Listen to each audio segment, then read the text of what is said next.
प्रिय विद्यार्थियों, व्याख्यान माला की श्रृंखला में आज मेरा वक्तव्य रहेगा भाषा विज्ञान पर।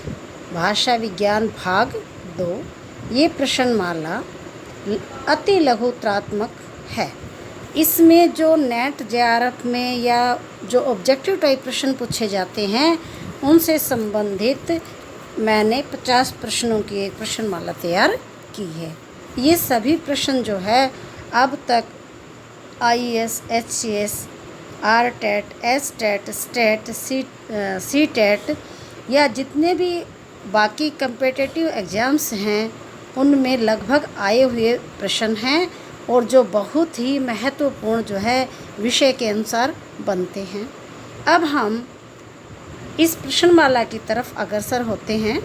हिंदी किस भाषा परिवार की भाषा है? हिंदी किस भाषा परिवार की भाषा है? उत्तर है भारोपीय। नेक्स्ट है भारत में सर्वाधिक बोली जाने वाली भाषा। भारत में सर्वाधिक बोली जाने वाली भाषा हिंदी। नेक्स्ट प्रश्न है हिंदी भाषा का जन्म हुआ है। हिंदी भाषा का जन्म हुआ है। उत्तर है अपभ्रंश से। अपभ्रंश से। नेक्स्ट प्रश्न है हिंदी की विशिष्ट बोली। हिंदी की विशिष्ट बोली ब्रिज भाषा किस रूप में सबसे अधिक प्रसिद्ध है? ब्रिज भाषा किस रूप में सबसे अधिक प्रसिद्ध है? उत्तर है काव्य भाषा। काव्य भाषा। नेक्स्ट प्रश्न है ढूंढानी बोली है। ढूंढानी बोली है। आंसर है पूर्वी राजस्थान की। पूर्वी राजस्थान की। नेक्स्ट प्रश्न है ब्रिजबोली नाम से जानी जाती है। ब्रिजबोली नाम से जानी जाती है पुरानी बंगला। पुरानी बंगला यानी कि पुरानी बंगला का एक नाम ब्रिजबोली भी है। नेक्स्ट प्रश्न है कौन सी भाषाएं देवनागरी लिपि में लिखी जाती हैं? कौन सी भाषाएं देवनागरी लिपि में लिखी जाती हैं? उत्तर है हिंदी, संस्कृत, मराठी, नेपाली। हिंदी, संस्कृत, मराठी, नेपाली। नेक्स्ट प्रश्न है कौन सी भाषा संस्कृत की अपभ्रंश है? कौन सी भाषा संस्कृत की अपभ्रंश है? उत्तर है पाली। उत्तर है पाली। नेक्स्ट प्रश्न अधिकतर भारतीय भाषाओं का विकास किस लिपि से हुआ? अधिकतर भारतीय भाषाओं का विकास किस लिपि से हुआ? उत्तर है ब्राह्मी लिपि। ब्राह्मी लिपि। लगभग सभी भाषाएं जो है ब्राह्मी लिपि से निकली हैं। नेक्स्ट प्रश्न है वर्तमान हिंदी का प्रचलित रूप है। वर्तमान हिंदी का प्रचलित रूप है खड़ी बोली। खड़ी बोली। नेक्स्ट प्रश्न हिंदी भाषा की बोलियों के वर्गीकरण के आधार पर छत्तीसगढ़ी बोली है। हिंदी भाषा की बोलियों के वर्गीकरण के आधार पर छत्तीसगढ़ी बोली है पूर्वी हिंदी। यानी हिंदी भाषा की जो 5 वर्ग बनाए गए हैं उनमें छत्तीसगढ़ी बोली जो है पूर्वी हिंदी के अंतर्गत आती है। नेक्स्ट प्रश्न भारतीय संविधान में किन अनुच्छेदों में राजभाषा संबंधी प्रावधानों का उल्लेख है? भारतीय संविधान में किन अनुच्छेदों में राजभाषा संबंधी प्रावधानों का उल्लेख है? अब यहाँ पर विद्यार्थियों इस प्रश्न पर ध्यान दो। यहाँ अनुच्छेद शब्द का प्रयोग नहीं हुआ है। यहाँ अनुच्छेदों शब्द का प्रयोग किया गया है। इसलिए इस प्रश्न को ध्यान से पढ़ो और यहाँ पर हमारा आंसर होगा 343 ए से 351 तक, 343 एक से लेकर के 351 तक। इसमें आपने एक अनुच्छेद का वर्णन नहीं करना है, यहाँ हमने ये बताना कि भाषा से संबंधित कौन कौन से अनुच्छेद हैं। इसके बाद आपका नेक्स्ट प्रश्न आता है, दक्षिण भारत प्रचार सभा का मुख्यालय कहाँ पर स्थित है? दक्षिण भारत प्रचार सभा का मुख्यालय कहाँ पर स्थित है? उत्तर है चेन्नई, उत्तर है चेन्नई। अब आपको बता दूं मैं यहाँ पर, चेन्नई का पहले नाम मद्रास था, यानी मद्रास का नाम बदल करके चेन्नई रख दिया गया है। इसलिए कुछ पुस्तकों में आपको चेन्नई शब्द मिलेगा और कुछ पुस्तकों के अंदर मद्रास। अगर ये प्रश्न आपसे पूछा जाता है, दोनों ऑप्शन मद्रास और चेन्नई इसमें नहीं दिए जाएंगे, इसमें से एक ऑप्शन मिलेगा, या तो मद्रास दिया हुआ होगा या चेन्नई। अगर मान लो किसी ने गलती से दोनों ऑप्शन दे दिए, तो जो बच्चा इनमें से जो भी ऑप्शन लिखेगा, दोनों में से चेन्नई लिखो या मद्रास, उसको ही ठीक मान लिया जाएगा। क्योंकि ये जो गलती होगी वो रिपीटिशन दोष जो है एग्जामिनर का होगा, क्योंकि उसने आंसर दो दो क्यों दिए। नेक्स्ट प्रश्न है, संविधान के अनुच्छेद 351 में किस विषय का वर्णन है? संविधान के अनुच्छेद 351 में किस विषय का वर्णन है? उत्तर है हिंदी के विकास के लिए निर्देश, हिंदी के विकास के लिए निर्देश। नेक्स्ट प्रश्न है, हिंदी भाषा के विकास का सही क्रम है? हिंदी भाषा के विकास का सही क्रम है पाली, प्राकृत, अपभ्रंश, हिंदी। पाली, प्राकृत, अपभ्रंश, हिंदी। नेक्स्ट प्रश्न है, ब्रिज भाषा है। ब्रिज भाषा क्या है? पश्चिमी हिंदी की एक बोली, पश्चिमी हिंदी की बोली। अब ये ब्रिज भाषा पहले बोली थी, अब ये जो है साहित्य के कारण, समृद्ध साहित्य के कारण भाषा बन गई है। नेक्स्ट प्रश्न है, मगही किस उपभाषा की बोली है? मगही किस उपभाषा की बोली है? उत्तर है बिहारी, बिहारी भाषा का नाम है। इसके बाद है, हिंदी खड़ी बोली किस अपभ्रंश से विकसित हुई है? हिंदी खड़ी बोली किस अपभ्रंश से विकसित हुई है? उत्तर है शोरसेनी, उत्तर है शोरसेनी। नेक्स्ट प्रश्न है, भाषा के आधार पर भारतीय राज्यों की पुनः संरचना की गई थी। भाषा के आधार पर भारतीय राज्यों की पुनः संरचना की गई थी। उत्तर है सन 1956, सन 1956।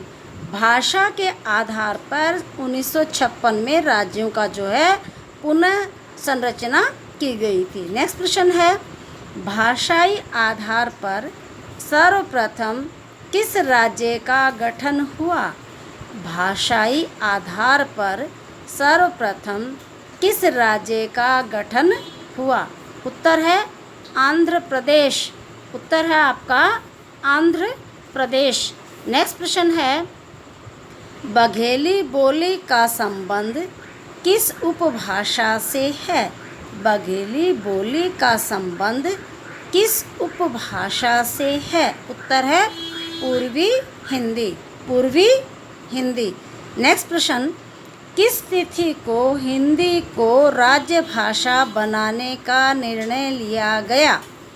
किस तिथि को हिंदी को राज्य भाषा बनाने का निर्णय लिया गया? उत्तर है 14 सितंबर 1949, 14 सितंबर 1949। नेक्स्ट प्रश्न है, वर्ष 1955 ईस्वी में, वर्ष 1955 ईस्वी में गठित प्रथम राजभाषा आयोग के अध्यक्ष थे। वर्ष 1955 ईस्वी में गठित प्रथम राजभाषा आयोग के अध्यक्ष थे? आंसर है बीजी खेर। आंसर है बीजी खेर।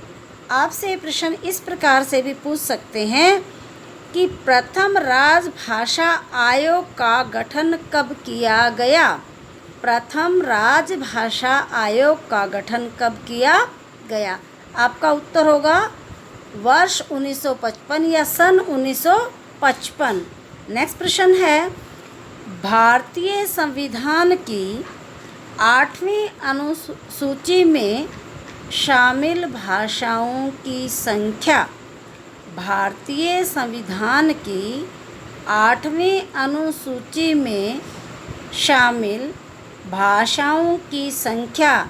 आपका उत्तर है 22। 22 भाषाओं को संविधान की अनुसूची में स्थान दिया गया है। नेक्स्ट प्रश्न, 8वां विश्व हिंदी सम्मेलन 2007 का आयोजन स्थल था। 8वां विश्व हिंदी सम्मेलन 2007 का आयोजन स्थल था न्यूयॉर्क। न्यूयॉर्क। आपसे प्रश्न ये इस प्रकार से भी पूछ सकते हैं कि 2007 में कौन से विश्व हिंदी सम्मेलन का आयोजन किया गया? कौन से विश्व हिंदी सम्मेलन का आयोजन किया गया? आपका उत्तर होगा 8वां। कौन सा उत्तर आएगा? 8वां। और इसी प्रकार से आपसे पूछ सकते हैं कि 2007 ईस्वी को 2007 ईस्वी को विश्व हिंदी सम्मेलन कहाँ आयोजित किया गया था? विश्व हिंदी सम्मेलन कहाँ आयोजित किया गया था?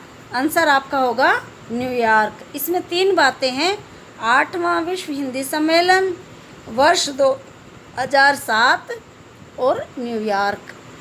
इनसे आपके 3 प्रश्न बन जाते हैं, चाहे वो मिलान करवाए, चाहे फिल इन द ब्लैंक्स भरवाए, या ऑप्शन में से आपसे प्रश्न करने के लिए कहे। नेक्स्ट प्रश्न है, हिंदी दिवस किस दिन मनाया जाता है? हिंदी दिवस किस दिन मनाया जाता है? आपका उत्तर है 14 सितंबर। 14 सितंबर। नेक्स्ट प्रश्न है, अपभ्रंश शब्द का प्रयोग सर्वप्रथम किसने किया? अपभ्रंश शब्द का प्रयोग सर्वप्रथम किसने किया? पतंजलि। किसने किया?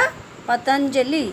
नेक्स्ट प्रश्न है, भारतीय संविधान के किस अनुच्छेद में हिंदी को राजभाषा घोषित किया गया? भारतीय संविधान के किस अनुच्छेद में हिंदी को राजभाषा घोषित किया गया? उत्तर है आपका 343, अनुच्छेद 343। नेक्स्ट प्रश्न है, एंदवी ए हिंदुस्तानी की रचना की। एंदवी ए हिंदुस्तानी की रचना की, यानी इस रचना का सृजन किसने किया? इस रचना के लेखक कौन है? आपका उत्तर है Garcin de Tassy. Garcin de Tassy. Next प्रश्न है, मुंडा भाषा परिवार का क्षेत्र कौन सा है? मुंडा भाषा परिवार का क्षेत्र कौन सा है? आपका उत्तर है छोटा नागपुर। आपका आंसर है छोटा नागपुर। नेक्स्ट प्रश्न आता है, खड़ी बोली का प्रयोग सर्वप्रथम किस पुस्तक में किया गया? खड़ी बोली का प्रयोग सर्वप्रथम किस पुस्तक में किया गया? उत्तर है प्रेम सागर। उत्तर है प्रेम सागर।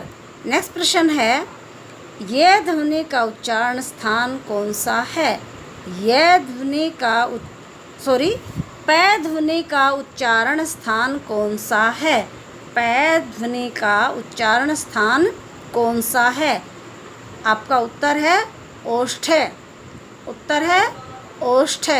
नेक्स्ट प्रश्न है, पुरानी हिंदी नामकरण किसने किया?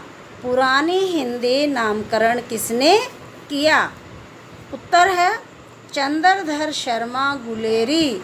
चंद्रधर शर्मा गुलेरी। नेक्स्ट प्रश्न है, छह ध्वनि का उच्चारण स्थान कौन सा है?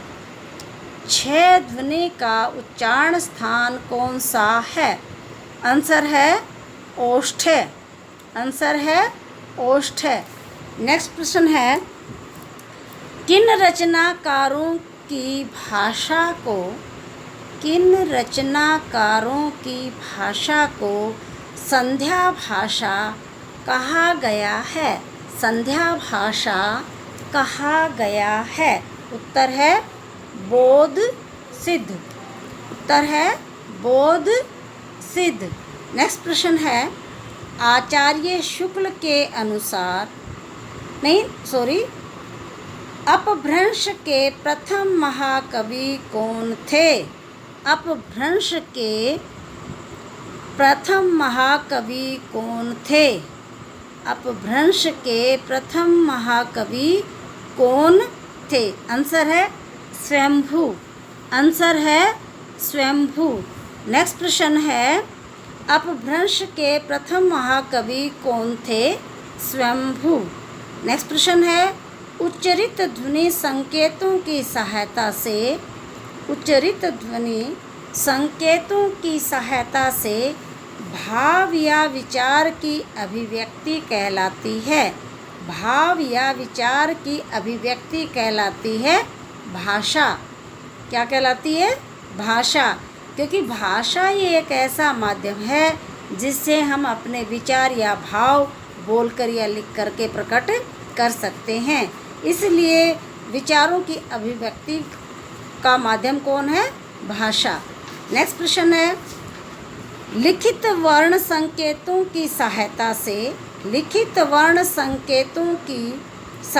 से भाव या विचार की अभिव्यक्ति को क्या कहते हैं? भाव या विचार की अभिव्यक्ति को क्या कहते हैं? उत्तर है लिपि। उत्तर क्या है? लिपि। लिपि के द्वारा हम किसी भी भाषा को लिखकर या बोल करके प्रकट करते हैं, या किसी भी भाषा के लिखने के ढंग को हम क्या कहते हैं? लिपि। नेक्स्ट प्रश्न है, भाषा और लिपि का परस्पर क्या संबंध है? भाषा और लिपि का परस्पर क्या संबंध है?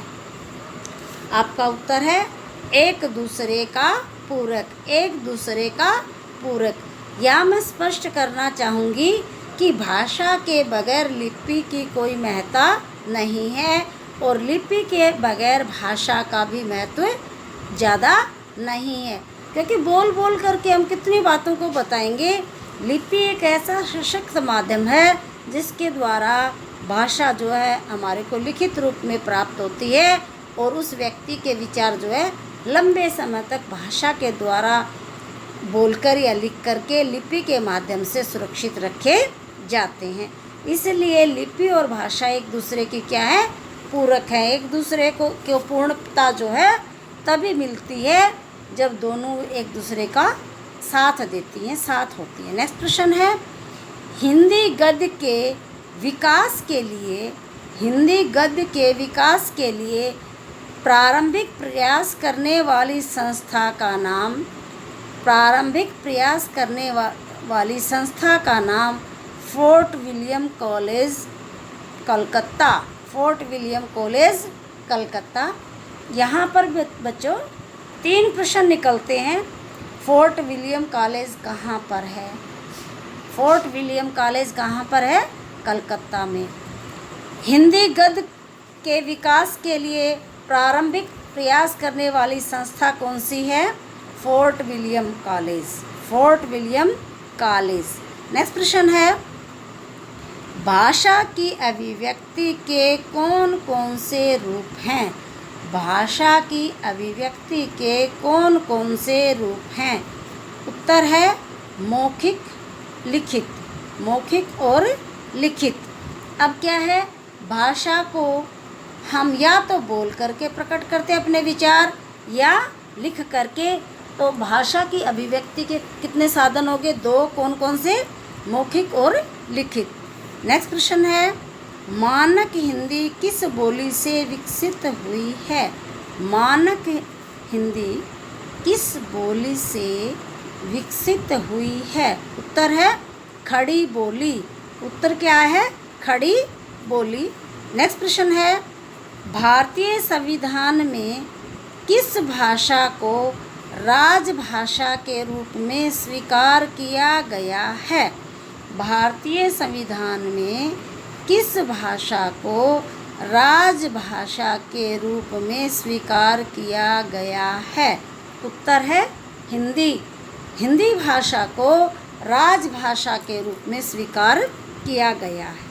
नेक्स्ट प्रश्न है, हिंदी वर्णमाला में स्वरों की संख्या कितनी है? हिंदी वर्णमाला में स्वरों की संख्या कितनी है? स्वर कितने हैं? 11 है। कितने हैं? 11। इसी प्रकार से आपसे एक प्रश्न ऐसे भी पूछ सकते हैं कि हिंदी वर्णमाला में व्यंजनों की संख्या कितनी है? हिंदी वर्णमाला में व्यंजनों की संख्या कितनी है? 33। हिंदी वर्णमाला में व्यंजनों की संख्या कितनी है?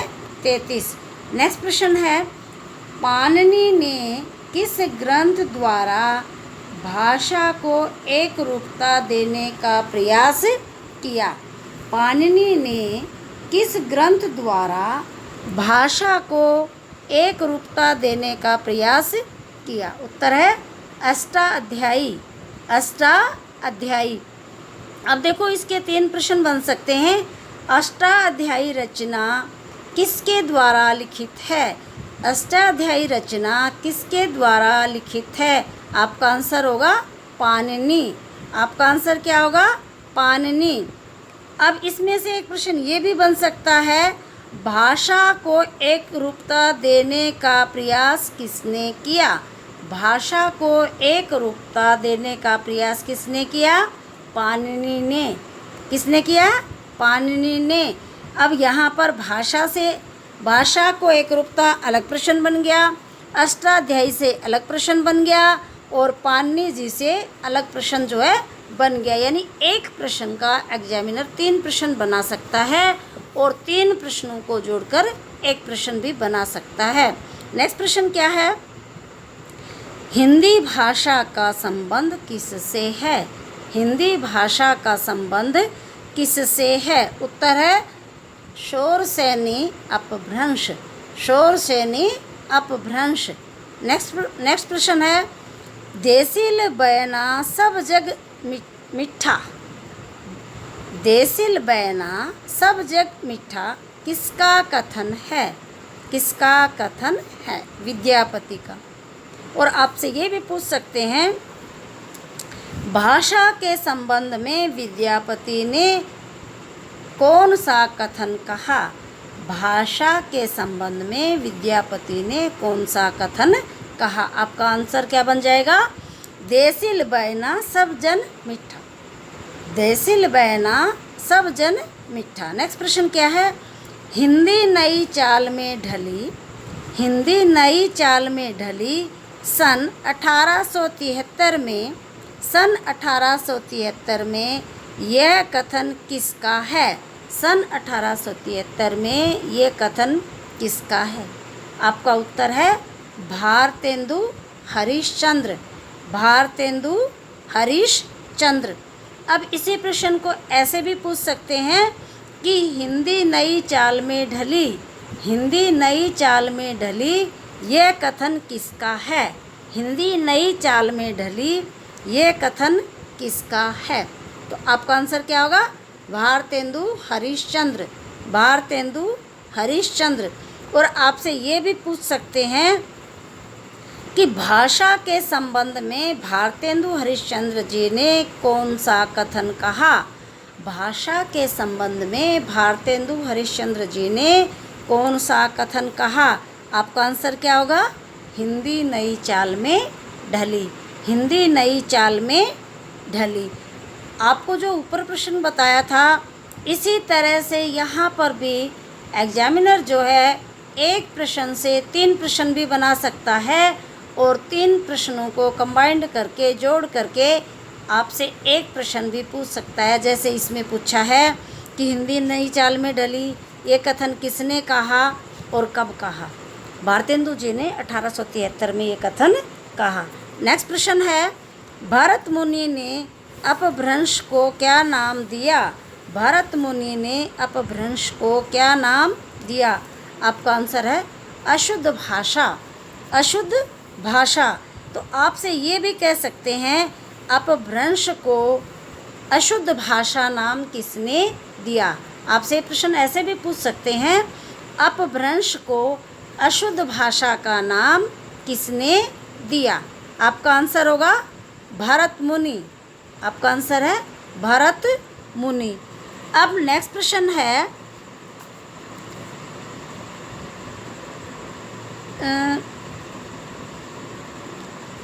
आचार्य शुक्ल के अनुसार हिंदी साहित्य का आविर्भाव किस से माना जाता है। आचार्य शुक्ल के अनुसार हिंदी साहित्य का आविर्भाव किस से माना जाता है। उत्तर है प्राकृत से। आपका उत्तर बनेगा प्राकृत से।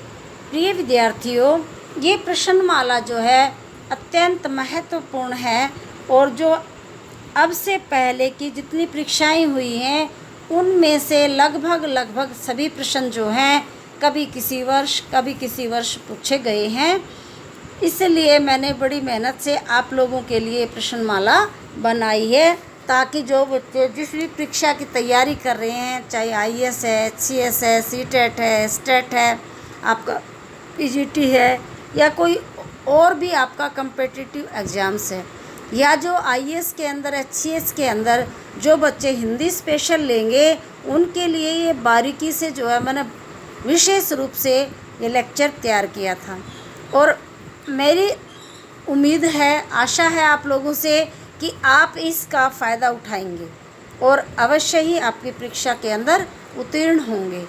अब मेरा सभी बच्चों से आग्रह है, जो बच्चे मेरी वीडियो सुन रहे हैं, देख रहे हैं, या जिन्होंने मेरी पहले वाली वीडियो नहीं देखी है किसी वजह से, आप YouTube चैनल पर जा कर के डॉक्टर सुशीला आर्या चैनल को सब्सक्राइब कीजिए, बेल आइकॉन को आप प्रेस कीजिए। अब जितनी भी वीडियोस मैं आगे से डालूँगी सभी वीडियोस का जो है आपको नोटिफिकेशन मिल जाएगा, आपको जानकारी मिल जाएगी और आप उस जानकारी का पूरा लाभ उठाएं।